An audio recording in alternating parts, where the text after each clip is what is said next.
Boa tarde. Você sabia que antes que Deus criar o homem e a mulher, ele criou os anjos e que esses anjos lá no céu provocaram uma rebelião e houve uma grande batalha? Esse vídeo de hoje eu quero contar essa história para vocês. Vem comigo. Então vamos começar lendo a palavra do nosso Deus no primeiro livro da Bíblia, o livro da criação, Gênesis capítulo 2. Vamos ler somente 2 versículos que diz assim: Assim os céus e a terra e todo o seu exército foram acabados, e havendo Deus acabado no dia 7º a sua obra que tinha feito, descansou, e no 7º dia de toda a sua obra que tinha feito.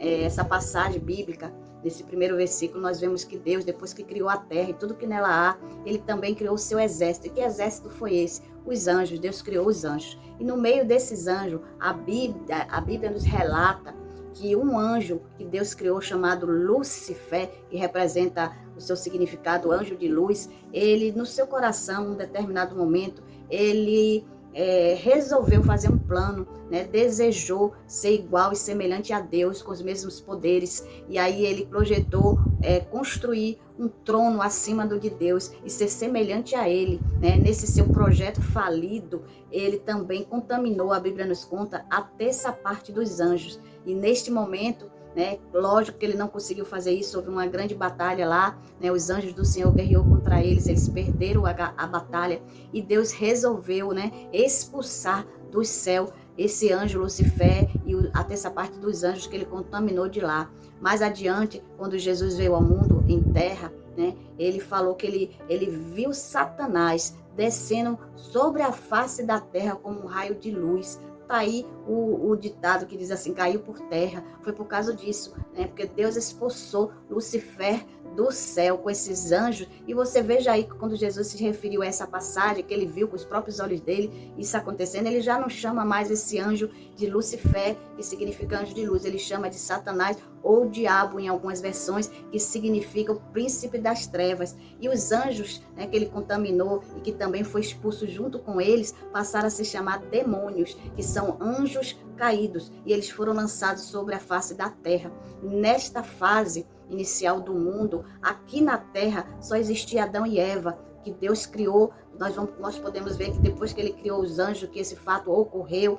Nesse mesmo capítulo de Gênesis 2, lá no versículo 7, nós vemos que Deus ele criou o homem. E se você continuar um pouquinho a sua leitura, no versículo 22, você vê ali Deus também criando a mulher.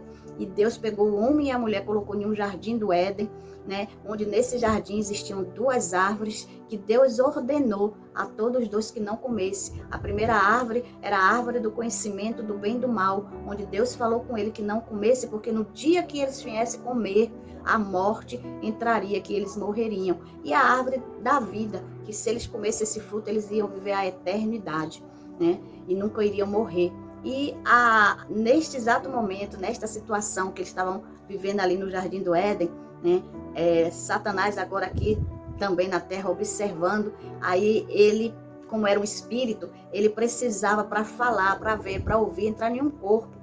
E aí ele resolveu entrar no corpo da serpente. A serpente, ela naquela época, ela voava e ela pousou na árvore onde Eva estava, justamente a árvore do conhecimento do bem e do mal, e ela induziu a Eva a cometer o mesmo erro, né, a mesma afronta que ele quis fazer lá no céu com Deus. Ele induziu a ela a comer aquele fruto, mentindo para ela, dizendo que o que Deus falou, que ela desconsiderasse, que ela não ia morrer coisa nenhuma, que Deus sabia que no dia que eles dois comessem, que eles iam ser semelhante a Deus, igual a Deus. Olha aí, ó, a mesma coisa, o mesmo erro ele implantou no coração de Eva, e Eva não perdeu tempo e também deixou aquilo cair no coração dela. Ela também desejou ser igual a Deus, né? Comeu, e quando seu marido se aproximou, Adão, ela disse, olha aí, Deus mentiu, eu comi e não morri. Aí ele foi e comeu também.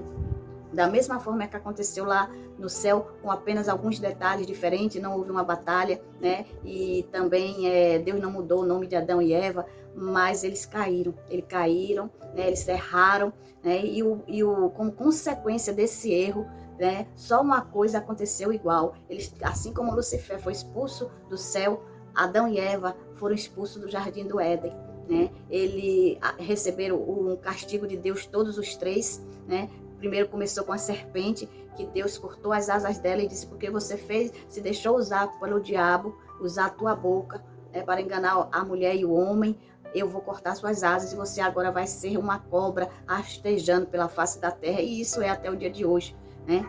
A Adão, ele falou com ele que o castigo dele, que agora ele ia precisar, com o suor do rosto dele, comer o pão dele, né, de cada dia. E a Eva, né, qual foi o castigo de Eva? Né? Eva, a partir daquele momento, ela passaria a dar à luz com dores de parto, e seria aumentado a dor, né, na hora de ela parir. E aí eles foram expulsos no capítulo de Gênesis, o capítulo seguinte, no capítulo 3, nos últimos versículos, né? Ele ali fala que eles resolveram, né? Deus Pai, Deus Filho, Deus Espírito Santo resolveram expulsar os dois do Jardim do Éden, para que com aquela semente da desobediência que estava neles, eles não agora comessem da segunda árvore, que era a árvore da vida. E aí eles não iam mais morrer a eternidade, né? E imagine, né? O homem agora com a semente contaminada, viver a eternidade. Aí Deus expulsou eles também do Jardim do Éden. A partir daí começou a nossa história, não é verdade? Porque depois da queda do homem, nasceu Caim, depois Abel. Nós conhecemos muito bem essa história, né? Que a morte já começou a reinar, porque Abel, infelizmente, foi vítima da inveja do irmão e veio também a falecer. Olha aí a primeira morte. E até o dia de hoje é assim. Nós nascemos e também morreremos. Ele fala ali também em Gênesis, mais adiante vocês vão ver, né, Deus falando que o homem vai retornar para o pó, o corpo do homem vai retornar para o pó. O espírito de vida, que é aquele fôlego que ele nos dá quando nós nascemos, para nós respirarmos, viver, vai retornar para Deus, né? E aí, e a alma vai para onde? A alma não morre, né? O corpo morre, o espírito volta para Deus, mas a nossa alma não morre, ela é eterna, né? E aí, qual será então, missionário, o destino? Já que a alma não morre, o espírito também, né? Que o diabo é um espírito, ele também não vai morrer porque ele não tem corpo. Onde o diabo, onde os anjos decaídos, demônio, o homem e a mulher que quando morrer, vai para onde? A alma, o destino eterno, né? Onde será esse destino eterno? Lá em Apocalipse, né? Nós acabamos de ler do primeiro livro de Gênesis, o início de todas as coisas, e o fim de todas as coisas está lá em Apocalipse, capítulo 20, o versículo 10 e 15 fala sobre isso. O 10 ele fala que o diabo e os seus demônios serão lançados num grande lago de fogo e enxofre que vai queimar a eternidade. É ali que o diabo será lançado. Já no versículo 15, aí ele já fala do homem e da mulher, que também será lançado neste mesmo lago. Ele fala ali que todo nome de todo homem, toda mulher que não tiver escrito no livro da vida, será lançado também neste lago. Poxa, missionário, então nós estamos perdidos, né? Então não nos resta mais esperança. Aí agora vem a melhor parte dessa história, né? A nossa esperança renasceu. Sabe por quê? Porque Jesus Cristo, o Filho do Deus vivo, entrou nessa história.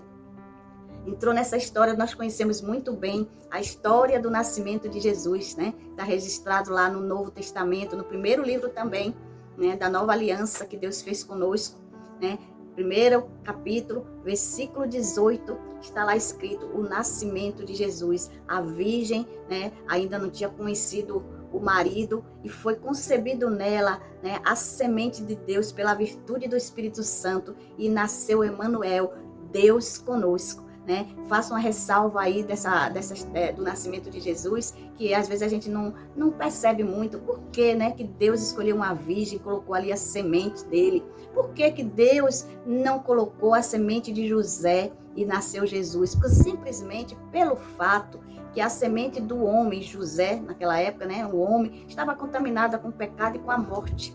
Né? Então não poderia ser da semente do homem, que a morte estava na semente do homem. Então Deus precisou colocar a semente dele para poder Jesus nascer, né? E Jesus mais adiante, quando ele começou o ministério dele, ensinando as maravilhas de Deus, né? Ele mesmo se denominou como a porta, né? Ele disse assim: eu sou a porta, e aquele que entrar por mim achará pastagem e será salvo. Salvo, já falamos, né? Desse grande lago de fogo e enxofre que vai queimar a eternidade. Para nós existe esperança, né? Jesus Cristo é a nossa esperança. Já para o diabo e os anjos, Jesus, Deus não fez nenhum plano de salvação, nenhum projeto. Esse plano de salvação é para o homem, para a mulher, mas é para todos? Sim, é para todos. A palavra de Deus fala lá em João 3,16, está escrito o seguinte: Deus amou tanto o mundo de tal maneira que deu o seu Filho unigênito para que todo aquele que nele crê não pereça, mas tenha a vida eterna.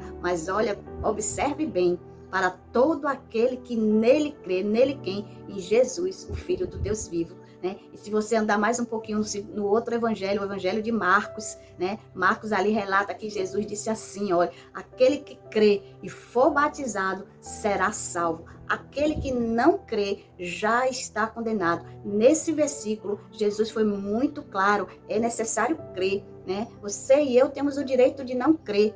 Deus nos deu livre-arbítrio para nós tomarmos decisões. Né? Mas a nossa decisão de não crer não vai mudar o fato que já está determinado por Deus, já está escrito, né? Que ele falou, aquele que não crê já está condenado a este lago, né? de fogo, de enxofre, que ali Jesus falou, né? Que vai haver pranto, choro e ranger de dentes. Né? Então, é preciso crer para poder ser salvo. Né? O destino eterno, né? E já está registrado, nós podemos ver isso em Apocalipse capítulo 20, no versículo 10, como nós já falamos anteriormente, né? Que seríamos lançados lá, mas Jesus foi a nossa esperança. Jesus é a nossa esperança. Né? Naquele momento que Jesus, ali na cruz do Calvário, ele foi crucificado, né? Ali Jesus, né, recebeu todos os pecados do homem, desde o primeiro homem até o último homem que ainda vai nascer, né? Todos os pecados da humanidade foram lançados no corpo deles, de Jesus. Inclusive os seus e os meus foram lançados ali. É por isso que na crucificação Jesus falou assim: Pai, por que me desamparaste? Porque neste momento que todo esse mal foi lançado em Jesus, foi tanta podridão, que o próprio Deus não aguentou ver e virou o rosto. E aí Jesus achou que ali o Pai tinha o desamparado. Mas não foi isso não. É porque o homem sem Deus, ele é cruel, né? O homem sem Deus, ele mata, ele rouba, ele humilha, ele inveja, ele calunia, né? O homem sem Deus, ele é cruel. E toda a crueldade do homem foi lançada ali em Jesus. É por isso que ele veio para me salvar e salvar você. Porque ele levou sobre ele, né, todos os meus pecados. Né? E a partir daí, missionária, eu estou salva, não tenho mais pecado. Não. Né? A palavra de Deus diz que você precisa crer, né, para que você seja perdoado, né, por Jesus, porque ele levou para ele todos os nossos pecados, né, e aí sim você estará salva. E se você não crer, já está condenada. Né? Então você precisa, aí está aquele convite que de vez em quando você recebe e não entende por quê, acha até chato, às vezes se irrita, quando um cristão chega para você e diz assim, aceite Jesus, e você se irrita porque você não sabia o que significava isso, agora você já conhece, agora você já sabe. É o plano de salvação que Deus tem para sua alma, Jesus. Por isso que diz, aceite este plano de Deus na sua vida, Jesus, aceite Ele como seu Senhor, como seu Salvador, né? Como seu Salvador. E eu concluo este vídeo falando, quando você fizer isso, né? A palavra de Deus disse, inclusive, para você fazer isso, você pode estar até se perguntando, como eu faço isso, missionária? Você só faz orar. A palavra de Deus diz que aquele que confessar Jesus com a boca e crer no coração será salvo. Aí você faz a oração, pede a Deus, pede a Jesus, me aceite, eu te aceito, eu aceito o seu plano para mim de me salvar. Eu recebo o seu como meu salvador pessoal da minha vida, né? Perdoa meus pecados, escreve no livro da vida o meu nome. E Jesus disse que aquele que vinha a eles, de maneira nenhuma, ele lançaria fora. E agora você já salvo, né? Para onde agora a sua alma vai? Vamos concluir, né, este vídeo falando dessa nova vida que você agora e eu vamos ter após fecharmos os nossos olhos. É aonde, missionária? Não já vamos voltar para o Jardim do Éden? Não, Jardim do Éden já passou, né? Jesus disse assim antes dele morrer, eu vou voltar para o Pai, porque eu vou preparar um lugar para vocês, né? E esse lugar também está registrado lá em Apocalipse. Ele fala em Apocalipse, capítulo 21, versículo 4, ele fala desse lugar. Ele diz que lá, neste lugar que ele foi preparar para mim e para você, não vai haver mais dor, não vai haver mais lágrimas, a morte já não vai mais existir, nós vamos andar em ruas de ouro, olha que lindo, né? E vamos passar a eternidade ao lado do Pai. Creio eu, né? Essa é a minha opinião, a minha visão bíblica, que esse era o plano original de Deus, que a gente passasse, né, a eternidade com ele, né, que a gente não ia morrer. Eu acho que ia chegar o tempo de Deus lá no Jardim do Éden permitir, né, que Adão e Eva comessem aquele fruto do bem e do mal, né? Deus ia preparar eles para esse momento, né? Eles iam comer do fruto, mas eles não iriam morrer, porque Deus ia ensinar a eles como agir, né? Entre realmente o bem e o mal, e logo depois Deus ia dar para eles, né, o fruto da vida, né? E eles iam viver a eternidade com Deus, e consequentemente nós também, porque íamos nascer, né, e não morrermos, íamos viver ao lado de Deus para sempre. Mas o plano original de Deus foi interrompido, mas Deus foi triunfante. Deus venceu, e sempre, Deus é sempre vencedor em todas as circunstâncias, né? E aí este lugar está registrado lá em Apocalipse 21, né? Ele está falando ali deste lindo lugar que não é mais o Jardim do Éden, né? Algumas passagens da Bíblia falam de paraíso, outras falam da vida eterna. São vários nomes que dá este lugar lindo, né? E aqueles que foram inscritos, receberam Jesus como seu Senhor, Salvador pessoal aqui na terra, decidiram aqui. Importante você pensar e lembrar desse pequeno detalhes, né? Você tem que decidir aqui para onde sua alma quer ir, né? Porque Jesus falou também, quando ele ensinou as maravilhas de Deus aqui no ministério dele, aqui na terra, ele disse: ao homem está determinado morrer uma vez só, depois vem o juízo de Deus. Então veja aí que a decisão é aqui. Que crê e for batizado será salvo. Você decide entregar sua vida a Jesus aqui, reconhece que você realmente precisa dele como Salvador, né? Entrega a sua vida a ele, né? E o que é que Jesus faz aí? Ele pega seu nome, abre o livro da vida, que Apocalipse diz que existe esse livro, né? O livro da vida. Ele escreve seu nome nesse livro da vida, e no último dia da história da humanidade, onde o homem comparecerá diante do tribunal de Cristo para ser julgado, que abriu o livro, aquele nome que não está escrito ali, que não recebeu Jesus como seu Senhor e Salvador, será lançado, infelizmente, junto com o diabo e os demônios, nesse grande lago de fogo, na eternidade. Mas aqueles que acreditaram, que receberam Jesus, será salvo, e o nome dele, Jesus, vai ler ali no livro da vida, e Deus vai dizer: vem, entra para o meu gozo, que está preparado para vocês desde a fundação do mundo. Olha que legal, né? Agora sim, todo mundo está feliz, né? Todo mundo pode ter uma nova esperança. Jesus Cristo de Nazaré. Tem um hino que diz assim: porque ele vive, posso crer no amanhã, né? E espero que você tenha entendido, né, a mensagem da cruz, a mensagem de salvação, né, que o Filho de Deus, o único que ele tem, veio nos dar vida, e vida com abundância, e no final a vida eterna. Que se essa mensagem esclareceu esse assunto em você, que você sabe que tem pessoas que precisam também, né, ter este conhecimento, compartilhe, não custa nada, para que outras vidas sejam alcançadas, né? Se você ficou com alguma dúvida, eu te peço que faça uma pergunta que eu vou responder para você, né? E depois, se você quiser continuar ouvindo as minhas mensagens, se inscreve aí no canal, ativa o sininho. Da próxima mensagem que eu fizer, eu vou gravar agora a segunda mensagem falando sobre esse assunto. Depois que você aceita Jesus, como agora vai ser a sua vida, né? A palavra de Deus disse que eis que faz novas todas as coisas, mas é o assunto para o nosso próprio vídeo. Então, clica aí na notificação para você receber, para você continuar, né, aprendendo aqui no nosso canal, né? Então, que Deus te abençoe, a você e a sua família, e um grande abraço em nome de Jesus, o Filho do Deus vivo.